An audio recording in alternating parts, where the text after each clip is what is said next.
നെയ്യഭിഷേകത്തിന്റെ പേരിലും ഭക്തരിൽ നിന്ന് ഉണ്ണികൃഷ്ണൻ പോറ്റി ലക്ഷക്കണക്കിന് രൂപ പിരിച്ചെന്ന് ദേവസ്വം വിജിലൻസിന് വിവരം ലഭിച്ചു. വിശദാംശങ്ങളുമായി തിരുവനന്തപുരത്ത് നിന്ന് മനീഷ് മഹിബാൽ, ഒപ്പം ഷഫീദ് റാവുത്തർ, വിഷ്ണു സുരേഷ് കൊച്ചിയിൽ നിന്നും ചേരുന്നുണ്ട്. ആദ്യം മനീഷ് മഹിബാലിലേക്കാണ്. മനീഷ്, ഇപ്പോൾ പുറത്തുവരുന്ന ഒട്ടനേകം വിവരങ്ങളുണ്ട് ഈ ശ്രീകോവിൽ കവാടം, അതുമായി ബന്ധപ്പെട്ട് അത് ഏതൊക്കെ തരത്തിൽ ഉണ്ണികൃഷ്ണൻ പോറ്റി ഉപയോഗിച്ചു എന്നതുമായി ബന്ധപ്പെട്ട് എന്തൊക്കെയാണ് ലഭ്യമാകുന്ന പുതിയ വിവരങ്ങൾ മനീഷ്?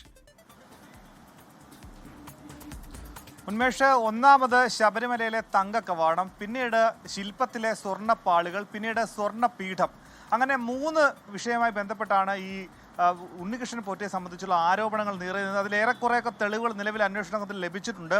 അതിൽ ഒന്നാമതായിട്ടുള്ളത് ഈ തങ്ക കവാടമാണ്. അത് 1999 അന്ന് സ്വർണ്ണം പൂശിയത് കൂട്ടത്തിലുള്ള തങ്ക കവാടമാണ്. പിന്നീട് അത് 2018 ഉണ്ണികൃഷ്ണൻ പോറ്റി ഇടപെട്ടുകൊണ്ടാണ് ദേവസ്വം ഉദ്യോഗസ്ഥരുടെ മുമ്പിൽ അത് മാറ്റണമെന്നുള്ള ഒരു അഭിപ്രായപ്പെട്ടതും ഒപ്പം തന്നെ അതിനൊരു സ്പോൺസർ ഉണ്ടെന്ന് അറിയിക്കുകയും ചെയ്തു. അങ്ങനെ ദേവസ്വം ബോർഡിന് അനുമതി കൊടുക്കുന്നു.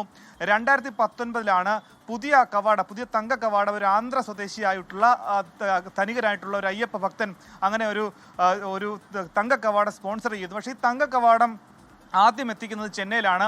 ചെന്നൈയിലെത്തി അവിടെ വെച്ച് സ്വർണ്ണം പൂശിയ ശേഷമാണ് ചെന്നൈയിൽ വെച്ച് തന്നെ ജയറാം അടക്കമുള്ള പ്രധാനപ്പെട്ട ഉന്നത പ്രശസ്തരായിട്ടുള്ള ആളുകൾക്ക് മുൻപിൽ അത് പൂജ ചടങ്ങായി അത് ശബരിമലയിലേക്ക് കൊണ്ടുപോകുന്നതിന് മുൻപ് ധന്യമായ മുഹൂർത്തമാണെന്ന് കാണിച്ചുകൊണ്ട് അത് അത്തരം ആ തങ്ക കവാടം വെച്ചുകൊണ്ടുള്ള പൂജ നടത്തുന്നത്.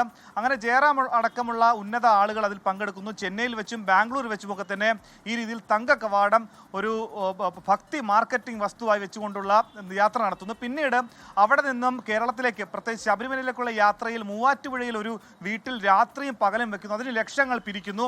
പിന്നീട് ഇയാളുടെ ഈ ഉണ്ണികൃഷ്ണൻ പോറ്റിയുടെ സഹായമായിട്ടുള്ള വാസുദേവൻ പോറ്റിയുടെ വീട്ടിലും, വാസുദേവൻ പോറ്റിയുടെ ഒരു സഹായിയുടെ സ്ഥലമായിട്ടുള്ള കോട്ടയത്തെ ഒരു ശ്രീധർമ്മ ശാസ്താ ക്ഷേത്രത്തിലും വെക്കുന്നു. അവിടെ ജനപ്രതിനിധികൾ പങ്കെടുക്കുന്നു. ഏറ്റവും പ്രധാനപ്പെട്ട കാര്യം, മുൻ ദേവസ്വം പ്രസിഡന്റ് പത്മകുമാർ അടക്കമുള്ള ആളുകൾ അന്ന് കോട്ടയത്തെ ആ സ്വാമി ക്ഷേത്രത്തിൽ നടന്ന പരിപാടിയിൽ ഈ തങ്കകവാടം പ്രതിഷ്ഠിച്ച അല്ലെങ്കിൽ അത് പ്രദർശിപ്പിച്ച ചടങ്ങിൽ പങ്കെടുത്തു എന്നതാണ് ഏറ്റവും ഗൗരവമേറിയ കാര്യം.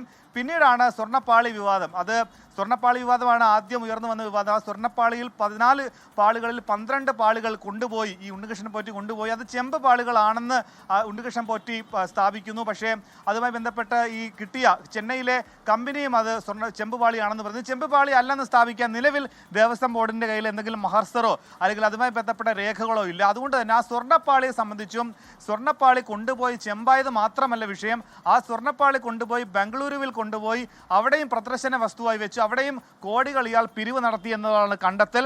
ഒപ്പം പിന്നീടാണ് ആദ്യം ഉയർന്നു വന്ന സ്വർണ്ണപീഠം. ആ സ്വർണ്ണപീഠം നിർമ്മിച്ചു നൽകിയത് സ്പോൺസർ എന്ന രീതിയിൽ ഉണ്ണികൃഷ്ണൻ പോറ്റി തന്നെയാണ്. അതിലും അന്വേഷണമുണ്ട്. പക്ഷേ ഉണ്ണികൃഷ്ണൻ പോറ്റി നിർമ്മിച്ചു നൽകിയ അതേ സ്വർണ്ണപീഠം പിന്നീട് കാണാതെ പോയെന്ന് ആരോപണം ഉയർത്തുന്നു.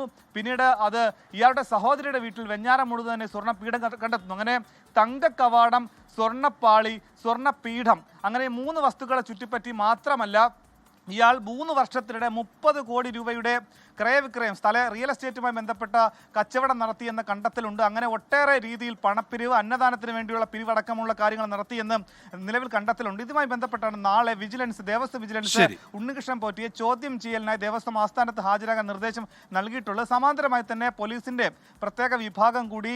ശരി മനീഷ്, ഏതായാലും ഇപ്പോൾ ഒട്ടേറെ വിവരങ്ങളാണ് പുറത്തു വരുന്നത്. ഈ തങ്ക കവാടം ഉപയോഗിച്ച് അത് ഭക്തർക്കായി കാണിച്ചു കൊടുത്ത് ഇദ്ദേഹം സാമ്പത്തിക നേട്ടമുണ്ടാക്കി എന്നുള്ള തരത്തിലാണ് ഇപ്പോൾ പുറത്തുവരുന്ന വിവരം.